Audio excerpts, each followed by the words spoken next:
Vabbè, adesso partiamo con la nostra villanella, ok?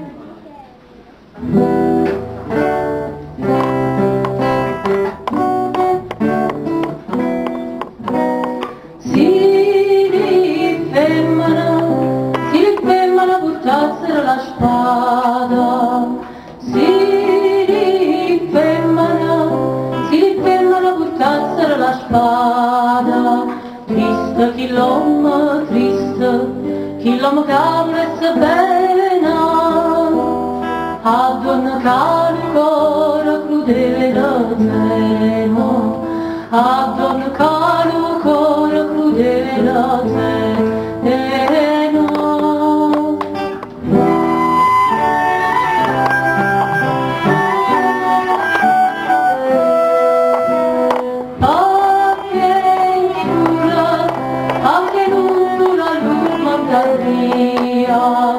Oh